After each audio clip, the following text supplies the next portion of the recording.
Hello everyone, welcome back to the weekly market updates. I am Shaurya Khadkawat. So this week Indian markets mostly remained in a tight range after a sharp fall in the Friday session of the previous week. This week on Monday we bounced back and since then we remained in a very tight range with high volatility. And amid escalating tensions on India-Pakistan border and possibility of a full-fledged war has kept investors on edge. And to get a historical perspective on the similar terrorist incidences that have happened in the past, right from the starting of 2001 Parliament attack till 2019 Pulwama attack, we have witnessed more or less 5 major such incidences.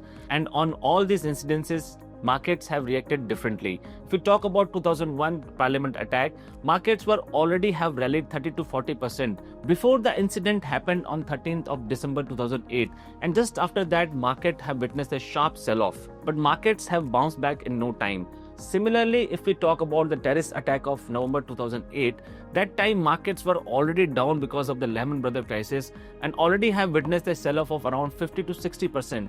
After this terrorist attack, markets have not reacted much and stayed more or less in a sideways manner. If we talk about 2019 Pulwama attack, markets have not reacted much to this terrorist incident. But once the Indian government has retaliated through Balakot airstrike, markets took an upward trajectory and went upside. Now coming back to the recent heart-wrenching incident where innocent tourists were killed by the Pakistan-sponsored Islamic terrorism, the Indian markets have not reacted much to this incident so far. Now in anticipation of a strong retaliation from the government side in response to this horrific incident that has happened on the land of Pahalgam, now the Indian markets are trading with volatility and under the fear. As we can see, the volatility index has also shot up and now hovering around 18 levels. अगर हम historical parlance draw करें regarding the performance of Nifty 50 amid all these 5 similar terrorist incidents, then we'll find out that Nifty has given 4 to 6% of negative return through these incidences. On the same analogy, we may see the levels of 22,800 on Nifty 50, but history may or may not repeat itself. इस हफ्ते Nifty 50 ने बाकी सभी indices को out perform करते हुए week on week basis पे 1.5% के गेन्स क्लॉक किए। वहीं bank Nifty have clocked only 0.83% of positive gains. वहीं small cap indices have remained flat for this week and mid cap have clocked 0.25% of nominal gains on the week on week basis. For this week, once again, IT have outperformed all other sectors with more than 5.5% of gains on the week-on-week basis. Number 2 और number 3 पे रहे oil and gas sector and auto sector with more than 2.5% of gains on the week-on-week basis. Negative side की बात करें तो media ने 5.5% के आसपास के नेगेटिव रिटर्न्स क्लॉक किए। वहीं consumer durables and PSU banks भी 3.5 से 2.5% तक की गिरावट के साथ बंद हुए। FIs are back. And for sure with a bang this time. In past 11 continuous trading sessions, FIs have bought more than 37,000 crore rupees of stocks in the cash market. वहीं derivatives में भी उन्होंने अपनी short positions को significantly cover किया है। 15th of April से अब तक almost 18% shorts cover कर चुके हैं and now they are only sitting with 10,000 short positions in the index futures. The last time when FIs were neutral on their derivative positions in Indian markets was May 2024, which was just before the elections of the Lok Sabha. But soon before the election results in June 2024, they have made aggressive short positions.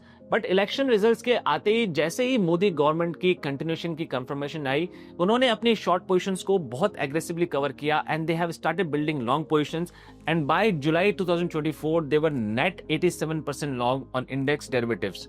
And this is just to put this in perspective that FIs have been very swift while making their position and they can change their stance overnight as well.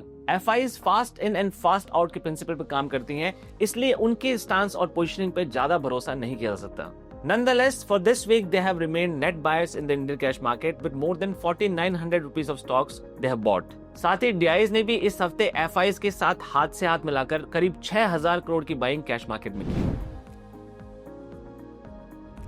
For this week, almost all the major global indices have traded in the positive territory, with DAX Germany, Dow Jones, Nasdaq and S&P 500 have clocked more than 2% of gains on the week-on-week basis. After the 90-day pause imposed by President Trump on all the tariffs, all the economies seems to be in the recovery mode.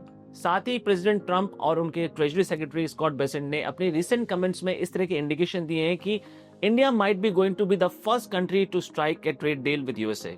Also, considering the current scenario, India is sitting at a very sweet spot with lesser tariffs and bigger manufacturing capacities. In recent brokerage reports, it has been clearly mentioned out that Apple and Foxconn like MNCs companies are looking India to shift their manufacturing capacities from China and Vietnam. Similarly, Samsung has also been in talks with Dixon Technology for shifting their manufacturing capacities from Vietnam to India.